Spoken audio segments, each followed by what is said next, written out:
What if the things you do because you love your cat are actually the same things making them anxious, distant, or quietly miserable? That's what makes living with cats so tricky. Their pain usually doesn't look dramatic. It doesn't announce itself. It shows up in little ways. A tail that starts twitching more often, a cat that hides under the bed a little longer than usual, a sudden scratch, a missed litter box, a stare from across the room that feels colder than it used to. And because those signs are subtle, most owners never connect them to their own habits. You can adore your cat and still be hurting them without realizing it. Not because you're cruel, not because you don't care, but because cats live by instincts that are very different from ours. And when those instincts are ignored day after day, the damage adds up. Trust gets thinner, stress gets heavier. The home that should feel safe starts to feel confusing. So let's start with one of the biggest mistakes of all. 1. Punishing them for acting like a cat.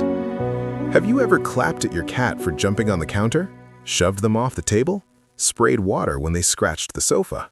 Maybe even scolded them when they knocked something over? In the moment, it feels reasonable. They did something you didn't want, so you corrected it. That makes sense in your mind.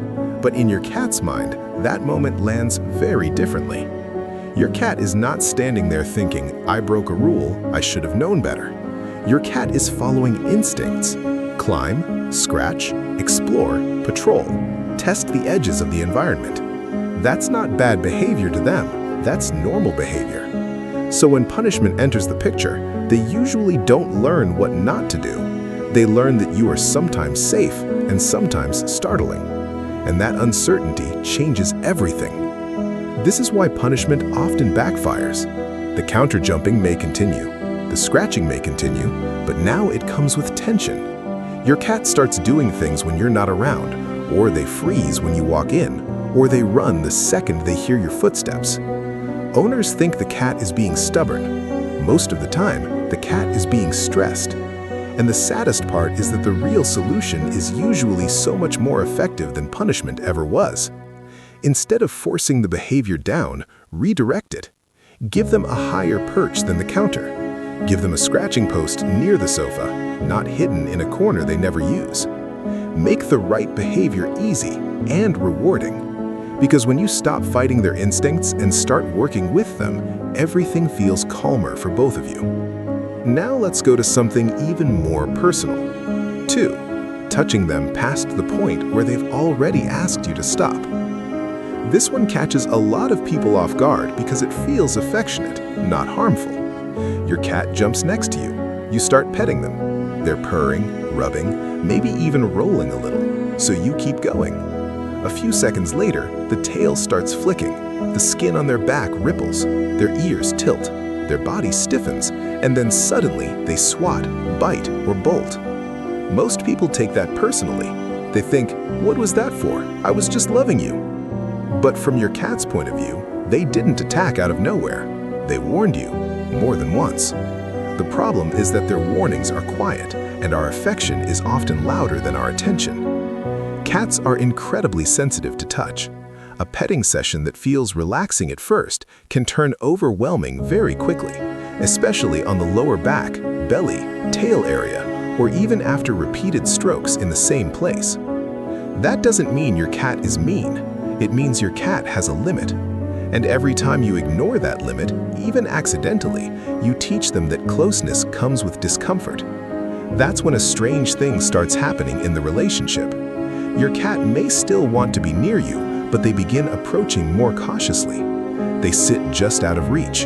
They leave sooner. They tense up when a hand comes toward them. Not because they don't love you, but because they're not sure whether affection will stay gentle or cross the line again. Real trust with a cat is built when they know you listen to the first signal, not the final one. Stop before the swat. Respect the twitch, the turn, the pause. Let them decide when contact continues. The more your cat learns that you honor their boundaries, the more secure they feel coming back for more. And if this is already changing the way you think about your cat, take a second to like the video and subscribe, because a lot of owners don't realize these small mistakes are costing them the bond they're trying so hard to build. 3. Making their life unpredictable. This one sounds harmless because humans adapt to change all the time. We move furniture, shift schedules, sleep in, travel, have guests over, play music late, feed dinner a little earlier one day and a lot later the next. To us, that's life. To a cat, that can feel like the ground is constantly moving underneath them. Cats don't just like routine, they rely on it. Routine tells them when it's safe to rest, when food is coming, where resources are, and what kind of day they're stepping into. So when feeding times swing wildly, when their bed disappears from one room to another, when the litter box gets moved without warning, when strangers suddenly fill the house, your cat can start feeling like they no longer understand their own territory. And when cats feel uncertain, they don't always make a big show of it. Sometimes they eat less, sometimes they overgroom, sometimes they stop lounging in their usual spots because those spots no longer feel dependable. Owners often miss the connection because each change seems small by itself. But for your cat, those little disruptions stack up on top of each other. This is where a lot of people accidentally create a stressful home while thinking they're doing nothing wrong. They look at the cat and say, "She's being weird lately. He's become clingy. He's hiding more." But often the cat isn't being weird. The cat is trying to regain control in an environment that no longer feels stable. The fix is not to make life perfect, it's to make life legible. Keep feeding times consistent. Change things gradually when you can. Give them a few spaces that stay theirs no matter what. Predictability may sound boring to us, but to a cat, it feels like safety. 4. Expecting them to live with a bathroom setup you wouldn't tolerate for a day. A lot of cat owners think the litter box problem is simple. Put down one box, pour in litter, scoop when you remember, and that should be enough. But imagine being expected to use the same toilet over and over while it smells bad, feels cramped, or is already shared in a way that makes you uncomfortable. You wouldn't feel relaxed. Your cat doesn't either. This is one of the places where stress shows up fast.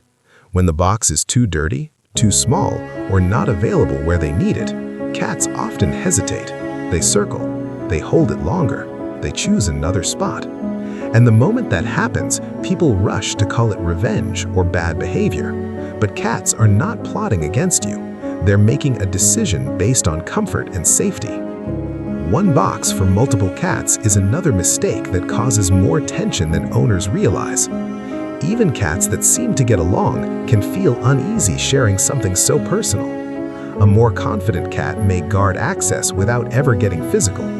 A more anxious cat may simply avoid the box and suffer quietly until the stress spills out somewhere else. And once that pattern starts, the house changes for them. The litter box is no longer a neutral place. It becomes a place of hesitation. That's when accidents begin, frustration rises, and owners start reacting emotionally, which only makes the cat feel less secure. A clean, roomy, easy-to-reach litter setup is not a luxury, it's basic emotional comfort. Scoop often, make sure there are enough boxes, place them where your cat can reach them without feeling cornered or rushed. Sometimes the problem you thought was behavioral disappears the moment the bathroom finally feels usable. 5. Making scratching like destruction instead of communication. Few things annoy owners faster than a cat going after the sofa, the rug, the bed frame, or the side of a chair. It feels expensive, it feels disrespectful, and because it affects something you care about, it's easy to see it as misbehavior. But scratching is not your cat trying to ruin your home, it's your cat trying to function in it. Scratching does several things at once. It helps maintain the claws, it stretches the shoulders and spine, it releases energy, and maybe most importantly, it leaves visual and scent marks that help your cat feel grounded in their territory. In other words, scratching is part physical need, part emotional reassurance. So when a cat has nowhere appropriate to do it, they don't stop needing it, they just use what's available. This is why buying one cheap post and placing it in some forgotten corner usually fails. Your cat isn't scratching the couch because they hate your post. They're scratching the couch because it's sturdy, visible, central, and meaningful. It smells like home. It sits in the path of daily life. That's exactly where your cat wants to leave their mark. Then, owners make the mistake even worse by scaring the cat away from the sofa without offering an appealing alternative nearby. So now the cat still needs to scratch, still feels the urge, still wants to claim space, but has been given no good outlet. That frustration doesn't disappear, it just moves around the house. Put sturdy scratching options where the problem already exists. Give them high-quality vertical surfaces and horizontal ones. Reward them when they use those spaces. And once you do, you'll often notice something deeper than fewer claw marks. You'll notice a more settled cat. Because a cat who can mark, stretch, and claim their world appropriately feels more at home in it. 6. Acting like independence means they don't need daily engagement. This is probably one of the most damaging myths about cats. People hear that cats are low maintenance and assume that means emotionally low need. Food, water, litter, maybe a toy on the floor, and that should be enough. But a cat can survive in a quiet, empty routine and still be deeply understimulated. A bored cat is not always a sleepy cat. Sometimes a bored cat becomes loud at night. Sometimes they start knocking things over. Sometimes they chase your feet, attack your other pets, overeat, undergroom, overgroom, or sit in a window for hours because it's the only interesting part of their day. When cats don't have healthy ways to use their brains and bodies, that energy has to go somewhere. And this is where everything we've talked about starts connecting.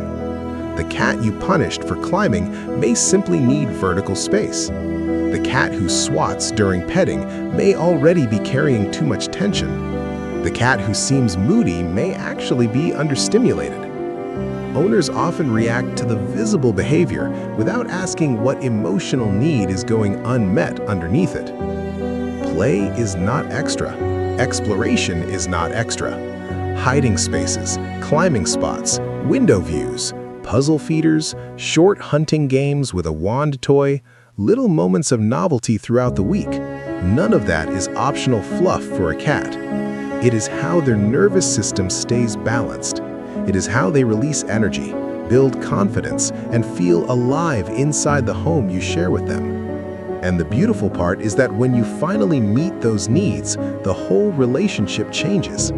Your cat becomes softer, more curious, more social on their own terms. They don't have to fight so hard to regulate themselves because the environment is finally helping instead of draining them. So, if your cat has seemed distant, reactive, messy, or hard to understand lately, step back before blaming personality. Look at the habits, look at the setup, look at the little moments that happen every single day.